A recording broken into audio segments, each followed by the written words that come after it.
Hello,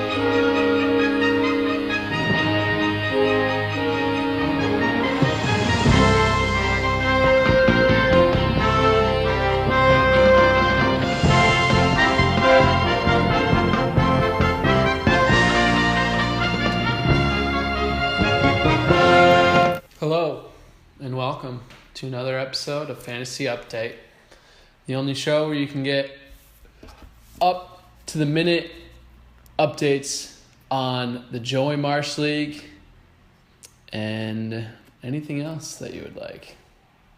Welcome back, man. Good to be back, Ryan. How's your week?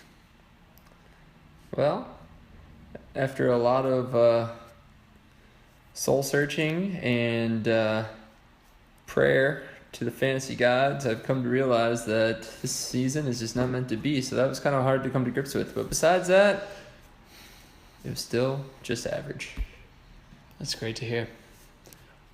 We'll get more into details about that later. But first, it's our matchup of the week. Lots of hype surrounding this one. A little bit of trash talk. You could see with the interview with John last week. But you could say the nice guy prevailed.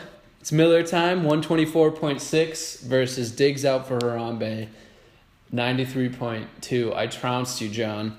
Mike Evans, 2 touchdowns, 25.6 points. Delaney Walker, 17.9 points. Brandon Cooks, 15.3. I just had some big players make big plays this week, and they came up big, and they got me that win, which was nice. I really wanted to beat John, so it was a good feeling.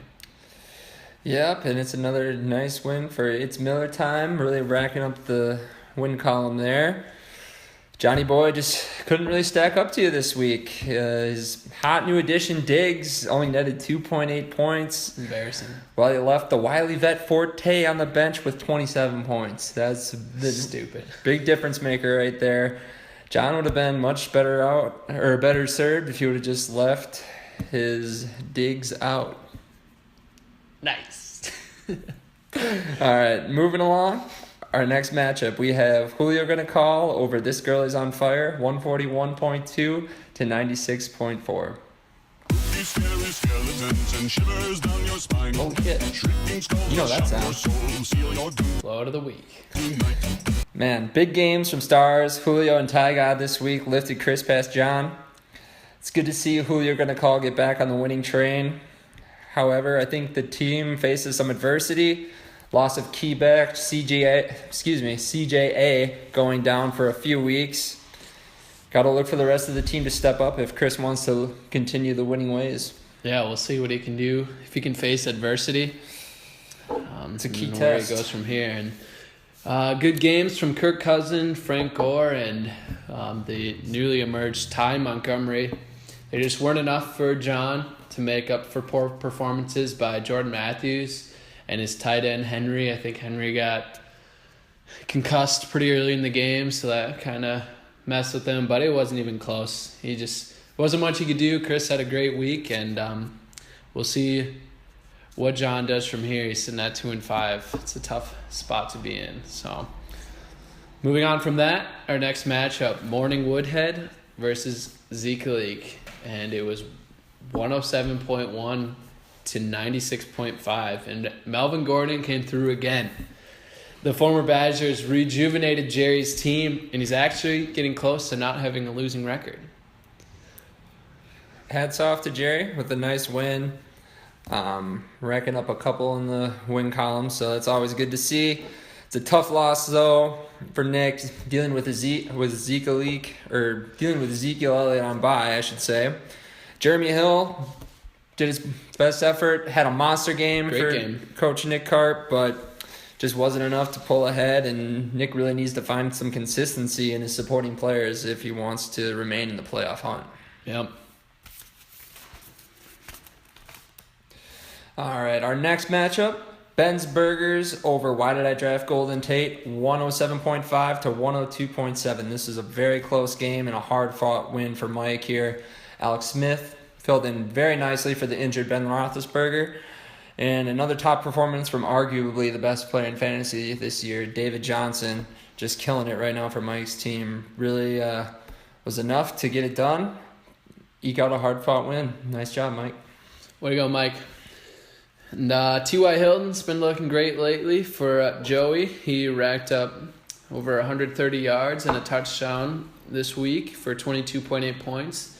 And Stafford, Rashad Jennings, and if you can believe it, Golden Tate. I can hardly believe it. All had pretty good games this week. A pretty decent week, but it just wasn't enough to get the win for Joey. So we'll see if they can step it up just a little bit more. He just lost by 5 points.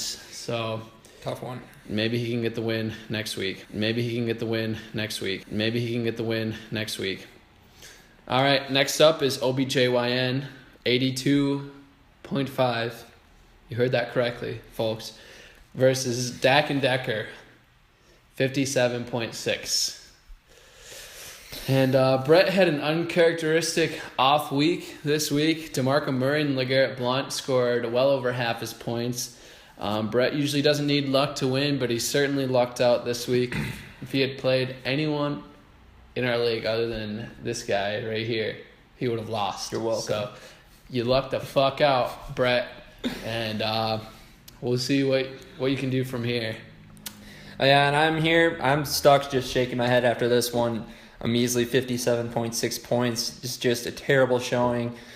I did suffer a key injury with Hoyer the Destroyer destroying his arm.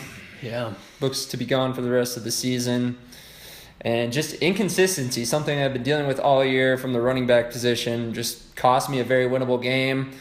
This one definitely hurts, probably more so than any of my other losses, knowing I had a chance to beat Take Brett. him down, man. But got to give credit where credit's due. Hats off to Brett, getting it done despite a subpar performance from his otherwise awesome team. Yep. All right. Next up, Team McMahon, 136 points against Brown versus Board of Education, 134.9. What a game. Yeah. This was crazy. What a week for James. Andrew Luck, Booker, Thompson, Cobb, Gronk. They all had great games All this got it week. done. And James has really put together a nice team. He's had some nice pickups, especially with C.J. Anderson. Looks like he's going to be out for a couple weeks minimum with a bruised bone. So I think Booker could be pretty nice to have. So James could be dangerous in the next coming weeks. Yeah, and just a heartbreaker of a loss for Team Brown versus Board of Education. Once again, sorry, Mark. I feel like Mark has definitely been caught in the worst of it when it comes to bad luck here. Just another devastating loss. It's always tough to lose after a great performance by your team. Putting up 134 points, that's going to get it done almost every week, but just not quite good enough to get past James this week. Ajayi has been a bright spot for Mark, though. He's really been a godsend for this team, making it pretty formidable despite his 2-5 record. However, a simple start of Victor Cruz over Will Fuller would have gotten the game for Mark this week. And that leads us to our fuck up of the week. You done fucked up. It's hard to do it when you score so many points, but you got to do it. Yeah, but I'm looking for Mark, if he may be out of the playoff contention now, but look for him to play spoiler in the weeks ahead. I still think he has a great team. Yeah. Put up a lot of points this year. That Just record, bad luck. Yeah, that record doesn't show the whole true story, but that's fantasy. Yeah. All right, and with that, we'll go to a commercial break. When we come back, we'll have Coach of the Week, Power Rankings, and our Game of the Week. All right, bye. Yo, mic check, mic check. Yeah, here you go. Oh, nah, he over here. Yeah, I heard he got that hot new thing. It's called Switch. Let's get it going.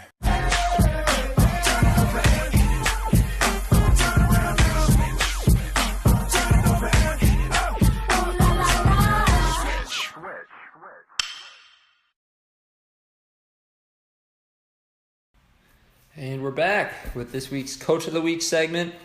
This week we have Team McMahon, James the Man, Coach of the Week, 100% efficiency rating, 136 out of 136, needed every single point to get it done this week against Mark. Nice work, James. You're really making a nice comeback. I'm excited to see where your team goes from here. Nice work. All right, so without further ado, it's time for the power rankings. We'll start with number 1. Hasn't changed in the past few weeks. Brett, you're still up there. Even though you had a subpar performance this week, you still got the win, so we can't warrant taking you down at the moment. But if you do it again, watch yourself. You're done. You're done. You fight. All right, number 2, me. I'm back up there. Not much else to say about that. Number 3, Chris Keel. You're up there. You've stayed up there. You're killing it. Nice work. We'll see what you can do from here. Number 4 is our roommate, Michael. He's got a nice team going on. We'll see if he can keep it going from here. Number 5 is John. You dropped, son. That's what happens when you try to take on the king. You best come correct against It's Miller time. Yeah. You deserve it, you little bitch. Number 6, James. You're in the winning half. Nice work. Yeah. We'll see if you can keep creeping up there. All right, number 7 is Mark. We're keeping you up there a little bit because your team has so much potential. You're scoring so many points. You're just not getting the wins, but at some point, the wins they'll have to start coming, so we'll see what happens. Number 8, Joey. Number 9, Jeremiah. Congrats. I think this is the highest you may have been creeping up this season. It's a way to dig yourself out of that hole. We'll see what happens here on out. Number 10, Nicholas. Number 11, Benji over here. And number 12, John. John and Ben are both 2 and 5. So we'll see who can keep out of the bottom spot from here on out. Ain't gonna happen, John. You're gonna be there and stay there till I die. All right. Next up, game of the week. This is a good one. I'm excited for this one. This is some major playoff implications coming up for this game. I agree. It's going to be Team McMahon 4-3 versus Ben's Burgers 4-3. You can start us off. All right, coming out of this matchup here, I have Team McMahon. His team has been looking great lately. He's been making some good waiver wire pickups. He looks to be putting everything together at the right time here. So he's rolling with Andrew Luck, number 2 QB in fantasy. Look for him to have another solid performance. And a receiving duo of Gronk and the emerging Randall Cobb. I like what I'm seeing out of Cobb. I expect him to have another great week this week. And Devontae Booker. Watch for him to go off. He's going to get the bulk of the running back duties with CJA nursing an injury. And then he's going up against San Diego, who's the 4th worst in the league, giving up points to fantasy running backs. So I'm looking for him to have a big game as well. I think that's going to be enough to get it done against Ben's Burgers this week. I'm going to have to disagree with you there. Ben's Burgers, Mike's got a great team. You got to start off with David Johnson. He's the number 1 running back in fantasy and probably the number 1 player overall, I would say, by a lot. So far this year, he's killing it. You can't deny that. Larry Fitz, another amazing Cardinal. He's having another great season. Doing it for years. Yeah. Jordy, he had an off week this week, but I think he'll bounce back. He's a stud. So yeah, and I think this game is really going to hinge on Jordy Nelson's performance. It's looking like it's leaning towards James this week, but if Jordy can get it back together, get some of that old chemistry back with old A-Raj, look out. I think that might be the difference maker here. Yeah, I agree. I trust Jordy. I think he'll have a nice game. And then he's sitting on his bench right now, but Tyler Eifert is back. He played last week for the first time. He should be good to go 100% this week, hopefully. So we'll see if Mike plugs him in, but he was so amazing last year. He's such a red zone threat, just touchdowns after touchdowns. So if he can have a nice game too, that'll be huge for Mike. And I think he can come in and beat James here. But I'm excited. This is a big game for both of them. So all right, so it happens. All right, we made our on-air bet last week. We did. We've decided to go double or nothing, Yep. and I think the prize, it's a good one, Chipotle. is Chipotle. So look for either Ryan to consume both burritos on the air. No, Just kidding. Not always. I'll do one. But we have our other food related teaser for next week. We can't really do Oh, that's true. it's a teaser, but there's some other food related We'll see things. if it happens next week. Yeah. Or if it happens later. We don't but know. We got some plans in for So, fantasy updates. there's So some stay plans. updated. But this bet is riding on Chipotle, double or nothing. Yeah. Stick around. I'm feeling confident that I'm gonna finally get a pick right. This is my week. I've gotten every single one right so far, but This is my week. I'm gonna do not it. to brag. But all right, that is it. Let's wrap it up. Another episode of Fantasy Update. It's a crazy year so far, crazy season, and we'll see what happens from here. All right. Good luck out there in that crazy fantasy world, peeps. You all have a great week, except for you, John Keller. I hope your week sucks. Damn. Cheers to that. Fuck you, John. Bye. I don't.